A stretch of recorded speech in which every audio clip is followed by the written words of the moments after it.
भारत माता की। भारत माता की। भारत माता की।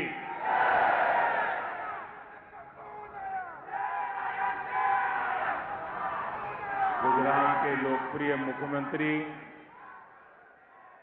श्रीमान भूपेंद्र भाई पटेल,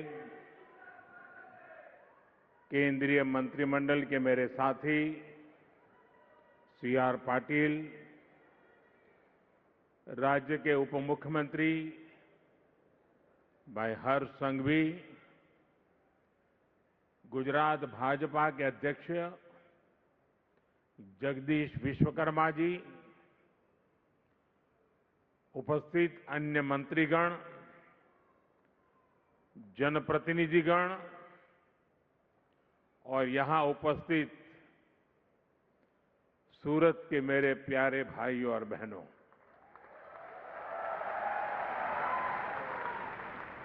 કેમ છો બધા? અને આપણું સુરત મજામાં ને? તું શું લઈ આવ્યો છો ભાઈ?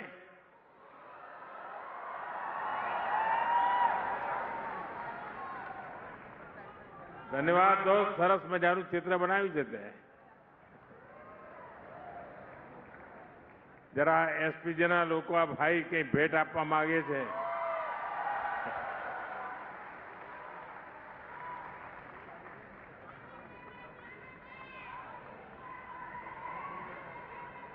થેન્ક યુ ભૈયા, અમારી ટીમને આપી દો.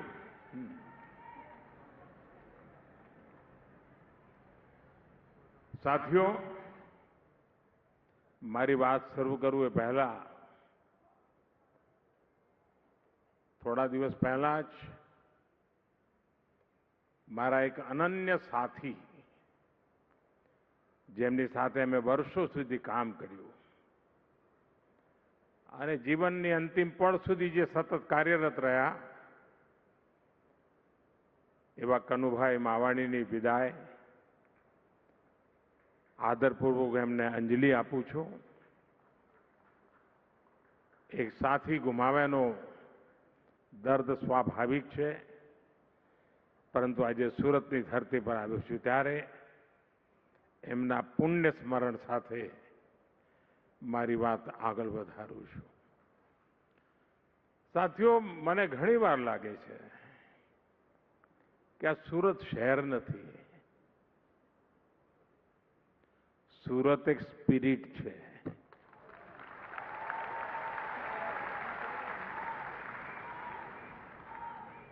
અને આ સ્પિરિટ હોય તો જ પર્યાવરણ દિવસે પ્રત્યેક પરિવારને જોડીને આવા 15,000 પર્યાવરણને સમર્પિત આવા સરસ મજાના પોસ્ટર બનાવીને લોકો લાવ્યા.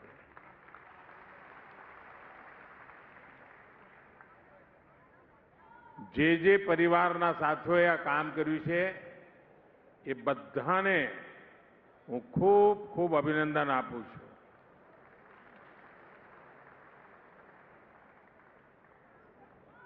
કારણ કે જ્યારે એમણે આ વિચાર કર્યો હશે ને એટલે એમનું મન હવે આ પર્યાવરણની રક્ષા માટે લાગ્યું હશે. અને આપણા કાઠિયાવાડના ઘણા ભાઈઓ એ સુરતમાં રહે છે અને ત્યાં એમની ખેતી છે. તો મારો એમને આગ્રહ છે કે પર્યાવરણના એક કામના ભાગરૂપે ખેતર બચાવો એ અભિયાનમાં જોડાઈએ.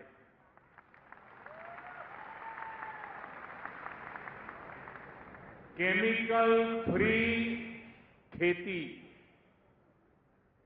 આપણા બાપ દાદા જે પ્રાકૃતિક ખેતી કરતા હતા, અને હું તો સુરતના જે લોકોની જ્યાં જ્યાં ખેતી હોય બધાને મારે હકથી કહેવું છે કે આટલું મારું કામ કરજો.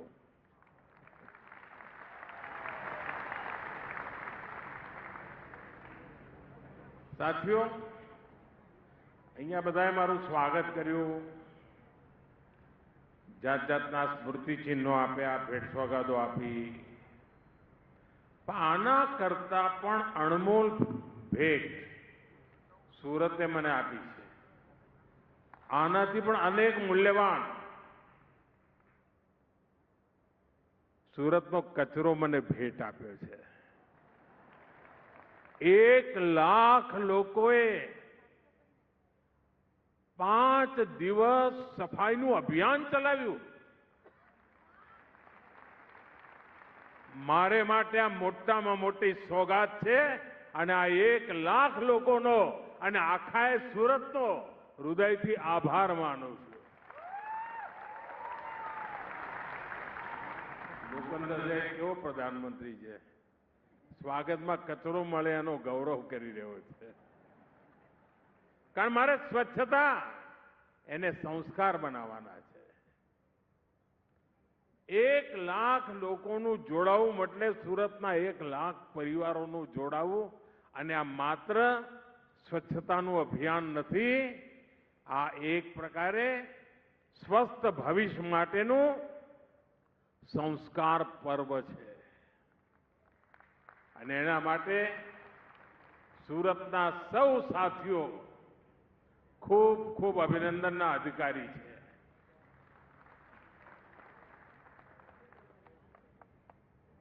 साथियों, स्थानीय निकायों के चुनावों के बाद मैं पहली बार गुजरात आया हूं, सूरत आया हूं. मैं सूरत से पूरे गुजरात के लोगों का वंदन करता हूं, अभिनंदन करता हूं.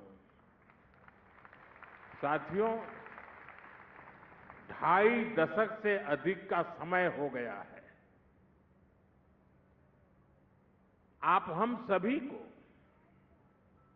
भाजपा को निरंतर अपना आशीर्वाद दे रहे हैं और समय के साथ ये आशीर्वाद बढ़ता ही जा रहा है.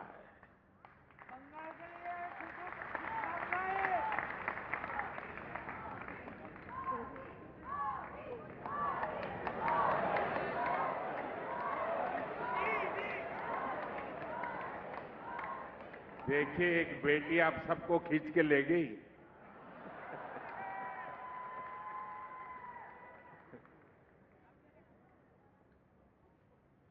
हाल ही में जिला परिषद, तहसील परिषद, नगर पालिका और महानगर पालिका के चुनाव हुए. इनमें गुजरात के लोगों ने भाजपा को इतना समर्थन दिया कि पुराने सारे रिकॉर्ड टूट गए.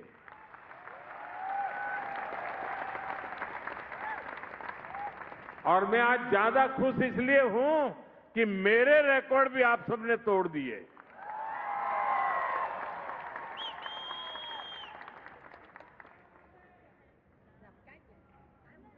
मैं राजनीति में बहुत देर से आया था. शायद 87 में मैं पॉलिटिक्स में आया और उसके बाद पहला चुनाव था सूरत अहमदाबाद कॉरपोरेशन वगैरह का. और पहले चुनाव में हमने भारी विजय प्राप्त किया और तब से लेकर आज तक ये विजय की यात्रा चल ही रही है.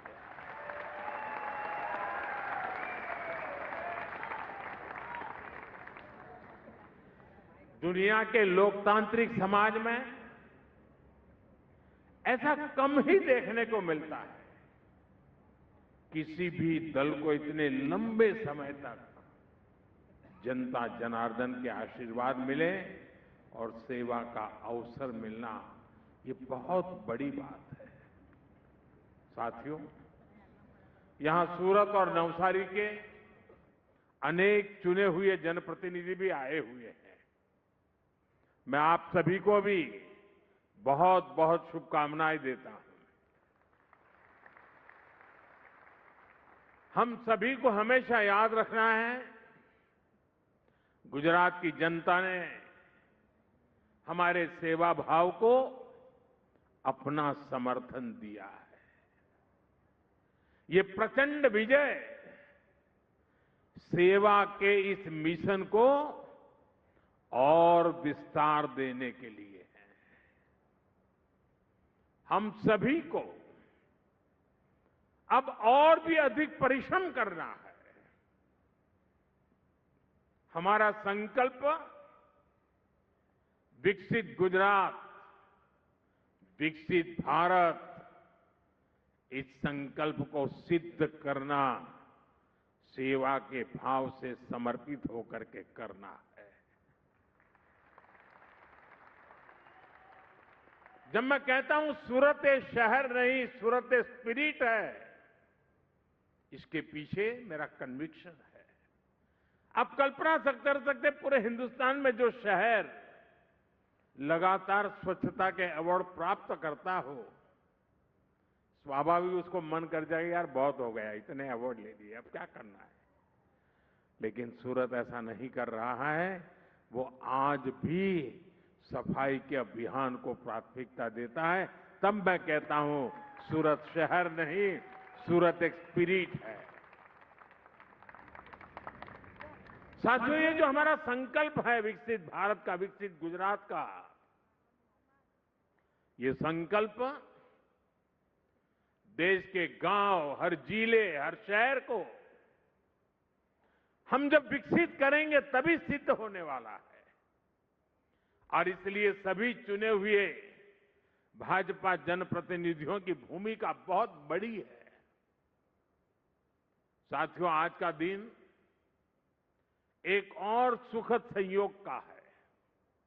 आज 5 जून पर्यावरण दिवस है और पर्यावरण दिवस के इस अवसर पर मैं देश के सबसे स्वच्छ शहरों में से एक सूरत में हूं।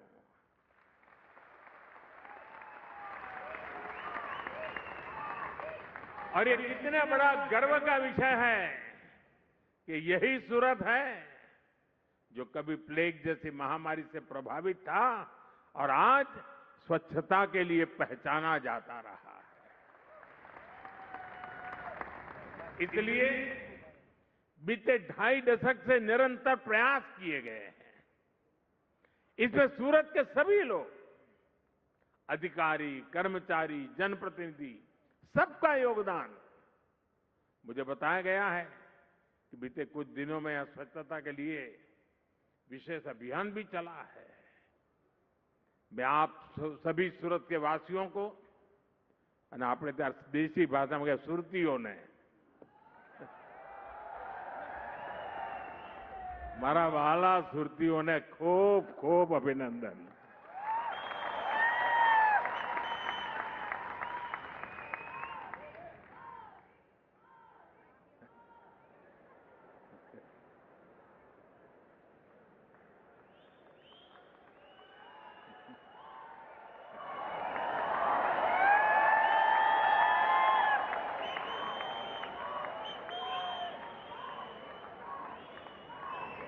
सूरत के विकास को गति देने के लिए आज यहां अनेक प्रोजेक्ट का शिलान्यास और लोकार्पण हुआ है। मैं आप सभी को इन प्रोजेक्ट के लिए बहुत बहुत बधाई देता हूं। साथियों, दुनिया अब हरित युग की तरफ, ग्रीन फ्यूचर की तरफ बहुत ही सावधान हो चुकी है।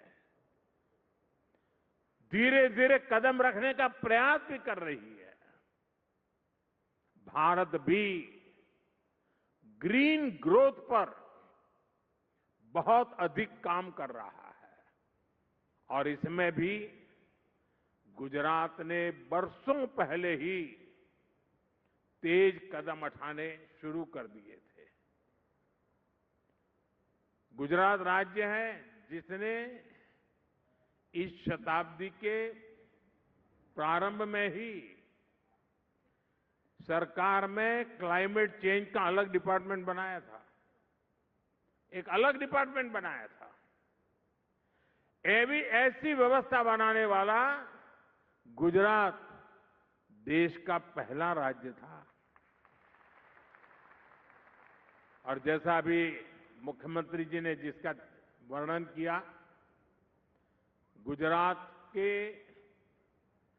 अपने पाटण के चारण का गांव में भारत का पहला सोलर पार्क भी बनाया गया था।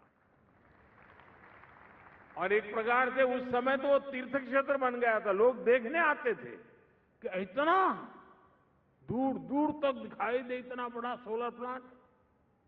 साथियों, गुजरात में उस समय आप सभी ने जो किया उसने पूरे देश को प्रेरणा दी है। आज भारत प्रकृति के साथ प्रगति का मंत्र लेकर विकास कर रहा है। इकोनॉमी भी, इकोलॉजी भी। और साथियों, सूरत में तो ये प्रत्यक्ष दिखता है। आजकल सूरत की सर्कुलर वाटर इकोनॉमी की बहुत चर्चा होती है। यहां शहर के वेस्ट वाटर को ट्रीट करके इंडस्ट्री को सप्लाई किया जाता है। इससे गंदे पानी का मैनेजमेंट भी हो जाता है और पानी से कमाई भी होती है। बीते 12 वर्षों से देश में वेस्ट टू वेल्थ का एक बहुत बड़ा जन आंदोलन चला है। ये हमारे शहरों की स्वच्छता और उन्हें ग्रीन और क्लीन बनाने में बहुत काम आ रहा है।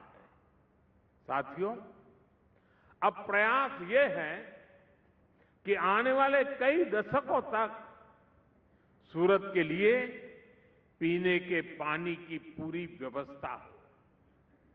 इसके लिए तापी बराज प्रोजेक्ट स्वीकृत किया गया है। इसके अलावा वाटर मैनेजमेंट और वाटर ड्रेनेज भी सरकार की बहुत बड़ी प्राथमिकता है।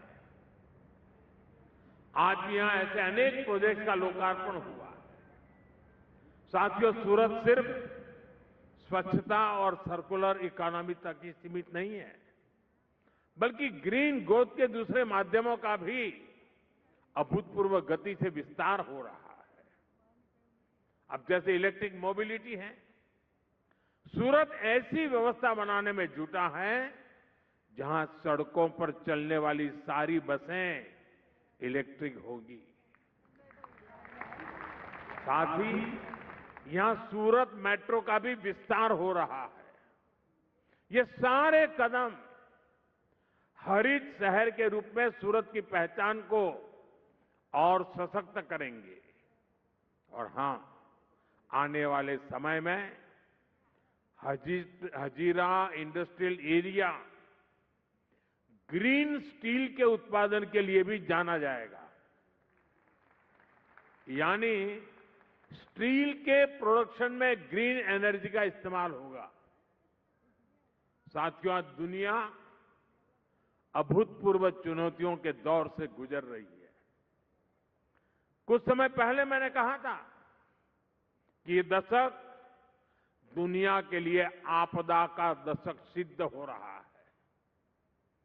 हमने बीते समय में एक के बाद एक वैश्विक आपदाएं देखी है। पहले बहुत बड़ा कोरोना का संकट आया, फिर जगह जगह युद्ध शुरू हो गए और इतना बड़ा ऊर्जा संकट, इसने पूरी दुनिया को अस्त व्यस्त कर दिया है। दुनिया भर में पेट्रोल की कीमतों में लगातार उतार चढ़ाव हो रहा है। गैस की सप्लाई चेन ध्वस्त हो रही है। लेकिन भाइयों बहनों, मुझे बहुत संतोष है कि 140 करोड़ भारतीयों के साझा प्रयासों से देश ऐसे हर संकट का मजबूती से मुकाबला कर रहा है। इस लड़ाई में आप मेरे साथ हैं ना? આપણે આ લડાઈ પણ જીતવી છે ને? और साथियों, इसमें भी गुजरात की बहुत बड़ी भूमिका है।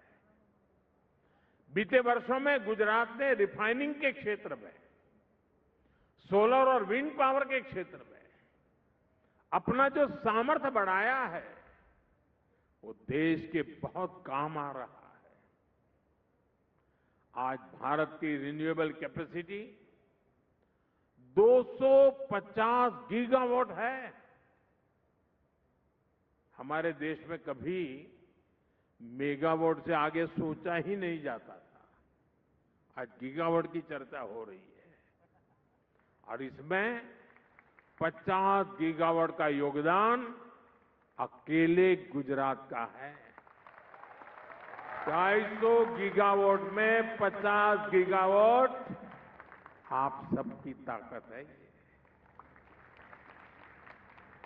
यानी देश की ग्रीन एनर्जी का 5वां हिस्सा अकेला गुजरात प्रोड्यूस करता है।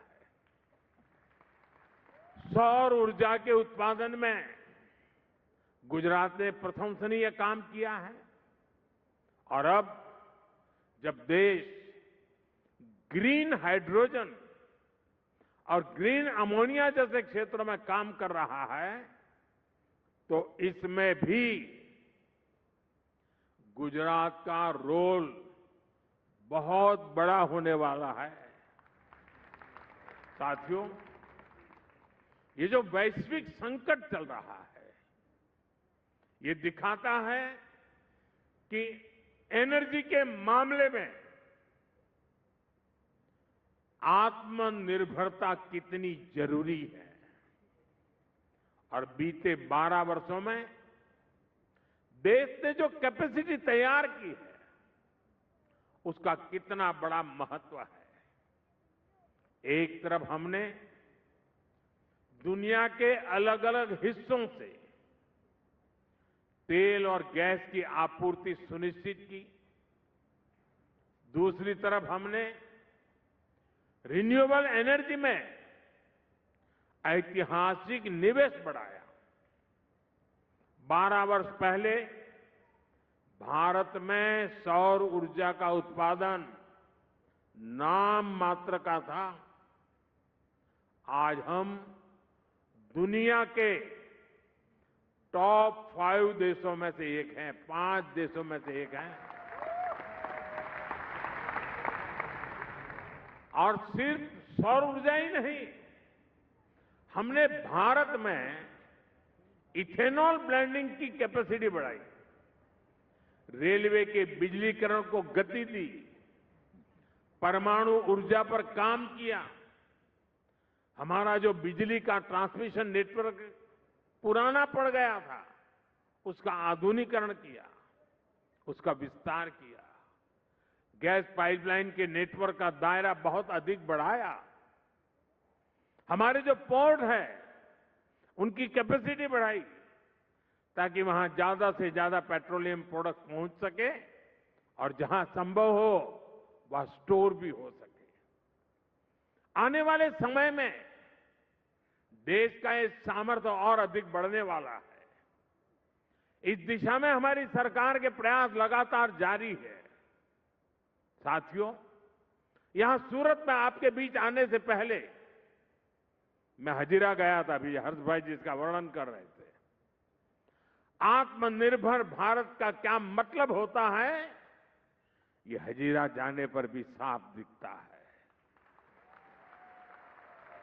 हजीरा आज केवल एक औद्योगिक क्षेत्र नहीं है, एक ऐसा इकोसिस्टम बन चुका है जहां एनर्जी है, स्टील है, डिफेंस प्रोडक्शन है, पोर्ट है और ग्लोबल ट्रेड का इकोसिस्टम है। हजीरा देश के एक बड़े मैरीटाइम इंडस्ट्रियल हब के रूप में विकसित हो रहा है, आत्मनिर्भर भारत के एक बड़े सेंटर के रूप में उभर रहा है। लेकिन साथियों, आज देश में कुछ निराशावादी लोग हैं जो आत्मनिर्भर भारत अभियान का मजाक उड़ाते रहते हैं। देश के इस संकल्प को वो लगातार नीचा ही दिखाते हैं।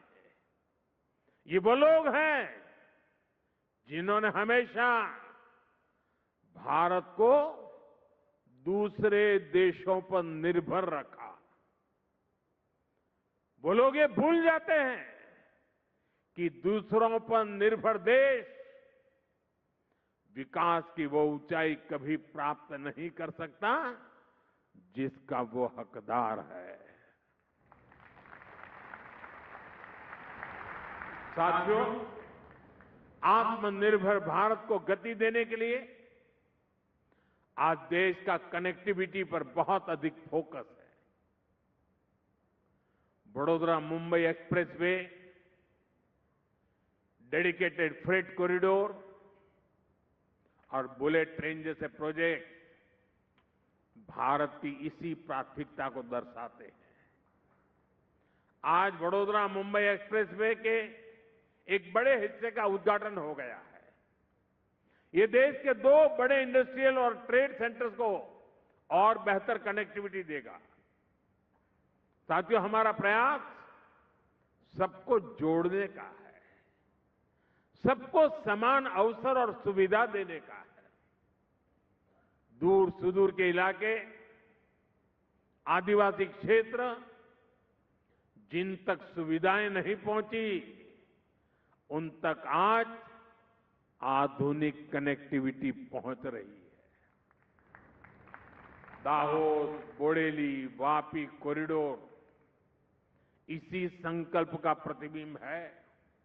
आप सोचिए, नर्मदा और तापी जिलों के आदिवासी क्षेत्रों तक 4 लेन की सुविधा पहुंच रही है। इससे यात्रा का समय बहुत कम होगा, किराया भाड़ा कम होगा, यानी आदिवासी और ग्रामीण क्षेत्रों के लोगों को पढ़ाई, दवाई और कमाई की बेहतरीन सुविधा मिलेगी। साथियों, कुछ कॉरिडोर से, इस कॉरिडोर से छोटा उदेपुर, नर्मदा, भरूच और तापी जिलों के आदिवासी क्षेत्रों के ये इंडस्ट्रियल बेल्ट से जुड़ जाएंगे। इससे दक्षिण गुजरात के आदिवासी क्षेत्रों में टूरिज्म को भी बल मिलेगा। स्टैच्यू ऑफ यूनिटी, सापुतारा और आसपास के पर्यटन स्थलों तक पहुंचना बहुत आसान हो जाएगा। साथियों, आज यहां सूरत में एक आधुनिक ईएसआईसी अस्पताल का भी लोकार्पण हुआ है। यह अस्पताल हमारे श्रमिक भाई बहनों और उनके परिवारों के लिए बेहतर स्वास्थ्य सेवाओं का नया केंद्र बनेगा। दूसरे राज्यों से जो साथी यहां रहने आए हैं, रोजगार करने आए हैं, उन्हें भी इस अस्पताल से बहुत मदद मिलने वाली है।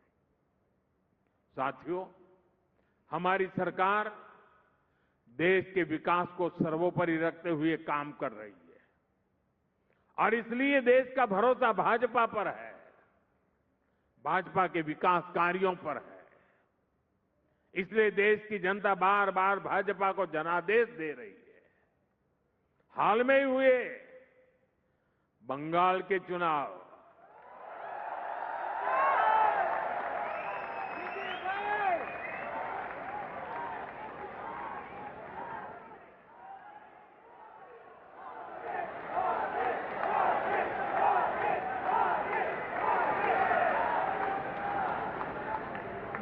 आपको लगता होगा कि मैं बंगाल बोल दिया, एकदम से यहां ऊर्जा आ गई। लेकिन मेरा अनुभव था, मैं पिछले दिनों 5 देशों की यात्रा पर था। वहां भी बंगाल बंगाल चल रहा था। हर कोई बंगाल की चर्चा करता था। चुनाव बंगाल के, असम और पुडुचेरी के चुनाव में भाजपा को, एनडीए को बहुत बड़ा जनादेश मिला है। इसके अलावा जो पंचायतों और कॉरपोरेशन के भी चुनाव देश भर में हो रहे हैं, वहां भी बीजेपी को विजय मिल रही है। साथियों, ऐसे हर चुनाव का एक ही मैसेज है, देश अराजकता, अनिश्चितता और निराशा को पसंद नहीं करता। कांग्रेस बीते 12 वर्षों से अराजकता और अनिश्चितता फैलाकर अपने लिए अवसर खोज रही है, लेकिन देश की जनता उसे बार बार करारा जवाब दे रही है। गुजरात के आप लोगों ने तो कांग्रेस को हाशिए पर धकेल दिया है, लेकिन जहां कांग्रेस की सरकारें हैं वहां भी जनता कांग्रेस के कुशासन से तंग आ गई है। अभी अभी हिमाचल में भी स्थानीय निकाय के चुनाव हुए, कांग्रेस की सरकार है, वहां कांग्रेस बुरी तरह हार गई। हिमाचल की जनता ने कांग्रेस के कुशासन को नकार दिया है। इससे पहले हरियाणा के निकाय चुनाव में कांग्रेस को हार मिली और पंजाब के लोगों ने भी कांग्रेस को स्पष्ट संदेश दे दिया है। संदेश ये है कि कांग्रेस की परजीवी पॉलिटिक्स नहीं चलेगी, कांग्रेस की अराजकता में अवसर ढूंढने की राजनीति नहीं चलेगी। कर्नाटका की जनता में भी कांग्रेस सरकार को लेकर के बहुत आक्रोश है और यही कारण है कि कर्नाटका में भी कांग्रेस को सीएम बदलना पड़ रहा है। साथियों, भारत नकारात्मकता से कहीं आगे निकल चुका है। यह असीमित आशावाद वाला देश है, अद्भुत आकांक्षाओं से लैस देश है। भारत के नागरिक सपनों से भरे हुए हैं, संकल्पों से भरे हुए हैं और संकल्प को सिद्धि में बदलने के लिए प्रतिबद्ध जनता जनार्दन है। और जब देश की जनशक्ति संकल्पित है तो देश का हर लक्ष्य पा सकता है और यही भारत की ताकत है। आइए हम विकसित भारत के निर्माण को मिलकर एक साथ मिलकर के गति दें। हम सपनों को संकल्प में बदलें और संकल्प को सिद्धि में परिवर्तित करने के लिए अपने आप को झोंक दे। दोस्तों, मैं आपके साथ कंधे से कंधा मिलाकर खड़ा हूं। आप 2 कदम चलेंगे, मैं 3 कदम चलने के लिए तैयार हूं।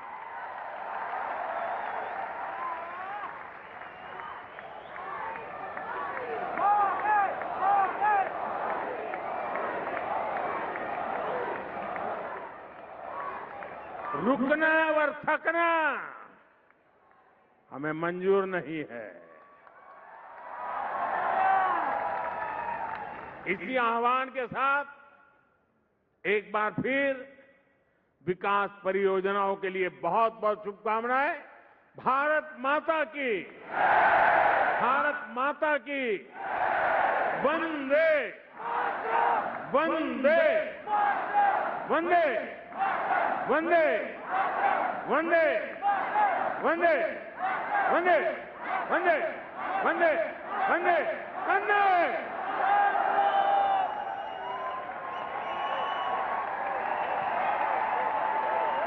बहुत बहुत धन्यवाद माननीय प्रधानमंत्री जी, आपके इन अमूल्य मार्गदर्शन के लिए।